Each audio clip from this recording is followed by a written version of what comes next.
ভুলে অথবা ইচ্ছায় স্ত্রীর দুধ পান করে ফেললে কি স্ত্রী তালাক হয়ে যাবে? সালাতের সময় হয়ে গেলে আজান শুরুর আগেই কি নামাজ আদায় করা যাবে? ভাত খাওয়ার সময় কি বাম হাতে গ্লাস ধরে পানি খাওয়া যাবে? নামাজের মধ্যে এক সূরা যদি দুইবার পড়ি তাহলে কি আমার নামাজ হবে? জুমার নামাজ পড়া সম্ভব না হলে কি আমি জোহরের নামাজ পড়তে পারবো? সবসময় কি মাথায় কাপড় দিতে হবে? নামাজরত অবস্থায় সিজদা যাওয়ার আগ মুহূর্তে সিজদার স্থানে ধুলা বালি ফু দিয়ে পরিষ্কার করা যাবে কি না? ওযু করার সময় আজান উত্তর দেওয়া যায় কি? বিবাহের সময় ছেলেরা কি হাতে মেহেদি আঙ্গুলে স্বর্ণ দিতে পারবে? গর্ভাবস্থায় সহবাস করা সম্পর্কে ইসলামে কোনো বিধিনিষেধ আছে কি না? কোনো ঘরে প্রাণীর ছবি থাকলে নামাজ হয় না, বিকল্প ব্যবস্থা না থাকলে কি করব? বাচ্চা হওয়ার আগেই তার নাম ঠিক করে রাখা যাবে কিনা? আমি মানত করেছিলাম সুস্থ হলে 500 টাকা দান করব, কিন্তু মনে নেই এতিমকে না মাদ্রাসা, এখন কি করব? কাফনের কাপড় নাকি দরদাম করে কেনা যায় না, কতটা শরীয়তসম্মত?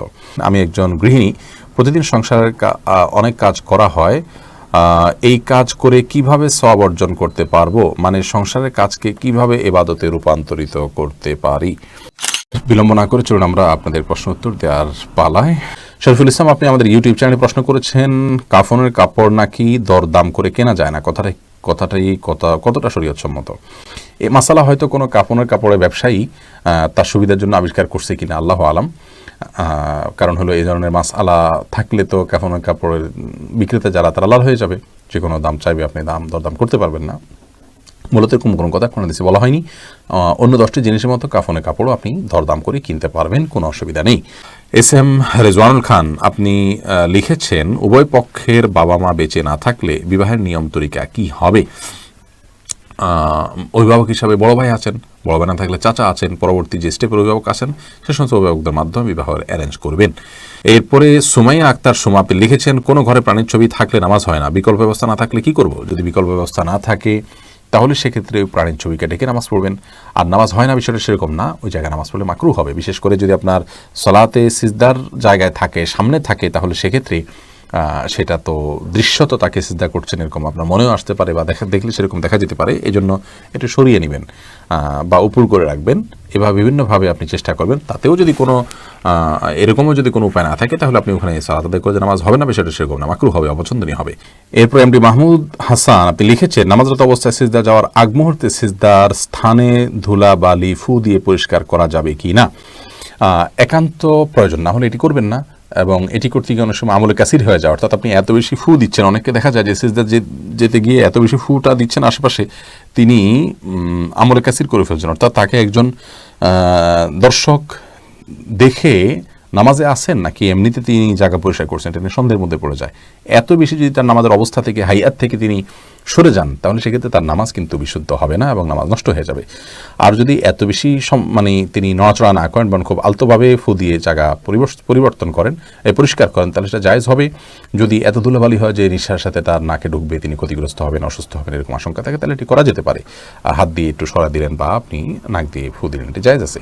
কিন্তু একান্ত যদি জরুরি না হয়, তাহলে শুধুমাত্র সূচিবায়ের কারণে বা অতি শৌখিনতার কারণে এমনটি করা সালাতের যে সৌন্দর্য সেটাকে নষ্ট করে দেয়। আয়েশা সিদ্দিকা রিনি আইডি থেকে লিখেছেন আমি মানত করেছিলাম সুস্থ হলে 500 টাকা দান করব, কিন্তু মনে নেই এতিমকে না মাদ্রাসা, এখন কি করব? আপনি যে কোনো দানের খাতে আপনি দান করলে আদায় হয়ে যাবে ইনশাআল্লাহ বিদিনিল্লাহ। সিরাজুল ইসলাম আইডি থেকে আপনি লিখেছেন বাচ্চা হওয়ার আগেই তার নাম ঠিক করে রাখা যাবে কিনা? যাবে, কোনো অসুবিধা নেই। বাচ্চা হওয়ার আগে থেকে ছেলে হোক মেয়ে হোক, ছেলে হওয়ার সমাবেশী হিসেবে ছেলের নাম, অথবা ছেলে মেয়ে দুইটা রেখে দিলেন, আগে থেকে ঠিক করে রাখলেন, কোনো অসুবিধা নেই। হাই ব্যাখ্যাত, আপনি ইউটিউব থেকে লিখেছেন আমি একজন গৃহিণী, প্রতিদিন সংসারের অনেক কাজ করা হয়, এই কাজ করে কিভাবে সওয়াব অর্জন করতে পারবো? মানে সংসারের কাজকে কিভাবে ইবাদতে রূপান্তরিত করতে পারি? দেখুন, একজন গৃহিণী তার সাংসারিক কাজকে ইবাদতে রূপান্তর করবার জন্য তার প্রথম কাজ হলো প্রত্যেকের হক যথাযথভাবে আদায় করা, সন্তানকে সঠিকভাবে লালন পালন করা, আল্লাহর সঙ্গে পরিচিত করানো, আল্লাহর নির্দেশে পরিচালনা করা, তাদেরকে সালাতে শিক্ষা দেওয়া, ইসলামী ভাবধারা শিক্ষা দেওয়া, স্বামীকে তার হকগুলো আদায় করা। নবী সাল্লাল্লাহু আলাইহি ওয়াসাল্লাম বলেছেন ওই মহিলা সবচেয়ে ভালো, শ্রেষ্ঠ, উত্তম, যাকে দেখে তার স্বামী সন্তুষ্ট থাকেন, দেখলে তার ভালো লাগে। এভাবে তিনি চলাফেরা করেন। অনেক হাদিসে আসছে নবী সাল্লাল্লাহু আলাইহি ওয়াসাল্লাম বলেছেন যে সাল্লাতিল মারআতু খামসাহা ওয়া সামাত শাহরাহা ওয়া আতাআত বা'লাহা ওয়া হাফিজাত ফারজাহা, যে মহিলা 5 ওয়াক্ত সালাত আদায় করেন এবং সিয়াম পালন করেন, তার স্বামীর আনুগত্য করেন, লজ্জাস্থান হেফাজত করেন, সে জান্নাতের যে কোনো দরজা দিয়ে প্রবেশ করতে পারবে। তো এই কাজগুলো করার পাশাপাশি আপনি আপনার যখন গৃহস্থলী কাজ করবেন তখন আপনি আল্লাহর জিকির করলেন, সব কাজ বিসমিল্লাহ বলে করলেন, এবং নিজের আমলগুলো সব ঠিকঠাক রাখলেন। অহেতুক অনর্থক কাজ, মোবাইল ইত্যাদি, টেলিভিশন ইত্যাদিতে অহেতুক প্রোগ্রাম ইত্যাদি দেখা, বা হারাম জিনিসের দেখা থেকে আপনি নিজেকে বিরত রাখলেন, যথাসময় পর্দার মধ্যে থাকলেন, নিজের পবিত্রতা নিজে রক্ষা করার চেষ্টা করেন, ইনশাআল্লাহ বিদিনিল্লাহ এর মাধ্যমে আপনি গৃহিণী হয়েও আল্লাহ তাআলার প্রিয় পাত্র হতে পারেন এবং আপনার গৃহস্থলী কাজগুলোকে এভাবে আপনি পরিণত করতে পারবেন। মোহাম্মদ নাহিদুল ইসলাম আপনি লিখেছেন, অজু করার সময় আজান উত্তর দেওয়া যায় কি? অজু করার ফাঁকে ফাঁকে আপনি যদি পানি অপচয় করা ছাড়া আজানের জবাব দিতে পারেন তো অবশ্যই দিতে পারেন। তবে মোহাম্মদ হাসান আপনি লিখেছেন, গর্ভাবস্থায় সহবাস করা সম্পর্কে ইসলামে কোনো বিধিনিষেধ আছে কি না? না, গর্ভাবস্থায় সহবাস করার পরে ইসলামের কোনো বিধিনিষেধ নাই। তবে আপনি এই অবস্থায় সহবাস করলে যদি বা গর্ভস্থ সন্তানের ক্ষতি হয় বা স্ত্রীর কষ্ট হয় বা ক্ষতি হয়, তাহলে সেক্ষেত্রে সেটি করা উচিত হবে না। শিশির ভেজা ঘাস এই আইডি থেকে আপনি লিখেছেন, সবসময় কি মাথায় কাপড় দিতে হবে? না, সবসময় মাথায় কাপড় দিতে হবে বোন, এমনটি মোটেও আবশ্যক নয়। আপনি পরপুরুষের সামনে গেলে বা সে আপনাকে দেখে ফেলতে পারে এরকম হলে সেক্ষেত্রে মাথায় কাপড় নয়, শুধুমাত্র আপনি আপনার সৌন্দর্য ঢাকবেন, মাথার কাপড়কে আরও টেনে দিয়ে আপনার সৌন্দর্য এবং রূপ লাবণ্য এগুলোকে ঢেকে তার সামনে যাবেন। আর এর বাইরে আপনি আপনার বাসায় আপনার বাবা, ভাই, বোন বা আপনার মহিলারা, তারপর আপনার ছেলে, মাহরাম যারা আছেন তাদের সামনে আপনাকে মাথা সবসময় ঢেকে রাখতে হবে কাপড় দিয়ে, এমনটা আবশ্যক নয়। তবে হ্যাঁ, আপনি ফিতনার এই যুগে নিজেকে যথাসম্ভব সেফে রাখার জন্য আপনি অন্য পুরুষদের সামনে, অর্থাৎ বাসার মাহরম পুরুষদের সামনে, ধরুন শ্বশুর আছেন, আপনার বড় ভাই আছেন, বড় সন্তান, ছেলে সন্তান আছেন, তাদের সামনে মাথায় কাপড় টাপড় দিয়ে থাকতে পারলে ভালো, কিন্তু মাথায় কাপড় দিয়ে রাখতে হবে সব সময়, এটা পর্দার নির্দেশ এরকমটি কিন্তু নয় নিজের পরিবারের সদস্যদের সামনে, অর্থাৎ মাহরামদের সামনে। জয়নাল মুন্সি আপনি লিখেছেন, বিবাহের সময় ছেলেরা কি হাতে মেহেদি, আঙ্গুলে স্বর্ণ দিতে পারবে? মেহেদি এটা নারীদের ভূষণ, নারীরা দিবে, বিশেষ করে হাতে পায়ে, চুলে বা দাড়িতে ছেলেরা দিতে পারে। নবী আলাইহিস সালাম এক নারীর হাত দিয়ে কিছু দিচ্ছিলেন, তো তার হাতে মেহেদি ছিল না। নবী আলাইহিস সালাম বলেছেন যে এটা কি পুরুষের না মহিলার হাত? বলা হলো মহিলার হাত। তখন তিনি বললেন যে মহিলার হাত কেমন, যে মেহেদি নাই? তার মানে মহিলারা মেহেদি পড়তেন তখন, তাদের আদা ছিল এটি, কিন্তু পুরুষ সেটি করবে না, অর্থাৎ নারীর সাথে পুরুষ সাদৃশ্য গ্রহণ করা নিষেধ। আর তাছাড়া সাজগোজ এটি মূলত নারীদের জন্য, সাজগোজ বলতে এই জাতীয় অতিরিক্ত যে সাজগোজ আছে সেটি, আর পুরুষও পরিপাটি হয়ে থাকবেন সেটি তো অবশ্যই ভালো।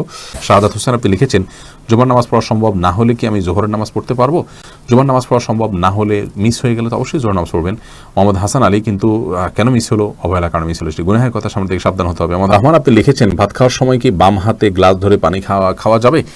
যাবে, বিশেষ করে বাম হাতে পানি নিয়ে ডান হাতে ঠেক দিয়ে অনেকে খান, অর্থাৎ দুই হাত দিয়েই খেলেন আর কি, এটা জায়েজ আছে, কিন্তু উত্তম হলো আপনি সরাসরি ডান হাত দিয়ে পান করা।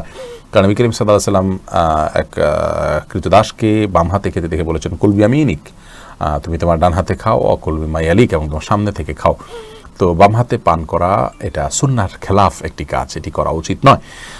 ডান হাতে যথাসম্ভব পান করা উচিত, কিন্তু ডান হাতে আমাদের খাবার লেগে থাকে, বিশেষ করে আমরা যারা এই সাবকন্টিনেন্টে থাকি, আমাদের খাবারগুলো এরকম যে ভাত তরকারি ঝোল টোল দিয়ে খেতে গেলে আমাদের হাত মেখে যায়, গ্লাসে ধরলে নষ্ট হয়ে যায়, সেখানে আমরা আঙুল চেটে খেয়ে তারপরে ধরতে পারি, সেটা আমাদের জন্য অধিকতর সুন্নাহর নিকটবর্তী এবং ভালো।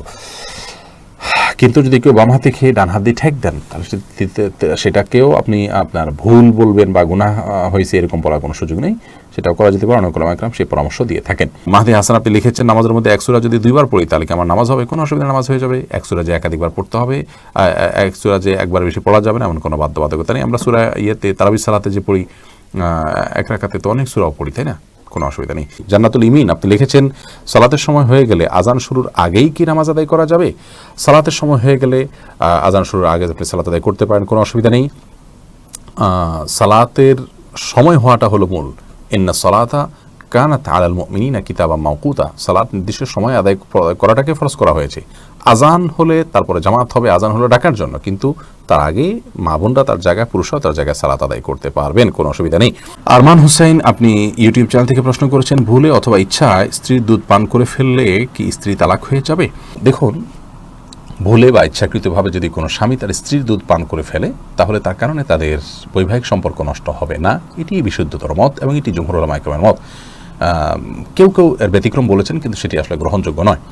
অতএব স্বামী যদি স্ত্রীর স্তনে মুখ দিয়ে দুধ পান করে ফেলেন ভুলে, তাহলে তার কারণে সম্পর্ক, তাদের স্বামী স্ত্রীর সম্পর্ক নষ্ট হবে না। নবী করিম সাল্লাল্লাহু আলাইহি ওয়াসাল্লাম বলেছেন, ফাইন্নামার রাদাআতু মিনাল মাজাআহ, অন্য হাদিসে আসছে লা রাদাআ ইল্লা লা রাদাআ ইল্লা ফি সানাতাইন, আও কামা ক্বালা আলাইহিস সালাতু ওয়াস সালাম। 2 বছরের বাইরে গেলে যদি দুধ পান করানো হয়, সে দুধ পান করানোর ভিত্তিতে হারাম হওয়ার সম্পর্ক সাব্যস্ত হবে না।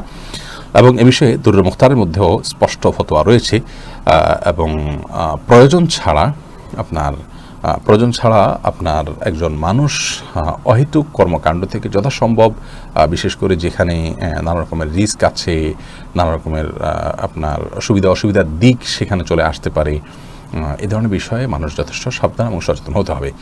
স্ত্রীর দুধ যদি অনিচ্ছাকৃতভাবে কারোর মুখে চলে যায় এবং সে পান করে ফেলে, তাহলে সেটা মানে ইচ্ছাকৃত যদি কেউ করে তাহলে সেটা নাজায়েজ হবে, গুনাহের কথা হবে। যদিও কোনো কাম জায়েজ বলেছেন, কিন্তু নাজায়েজ এবং গুনাহ হবে, এই মতটি অধিকতর শক্তিশালী। সাবির আহমেদ আপনি আইডি থেকে লিখেছেন, মসজিদে না গিয়ে নিয়মিত নিজের ওয়াইফের সাথে ঘরে জামাতে নামাজ আদায় করা কি সঠিক হবে?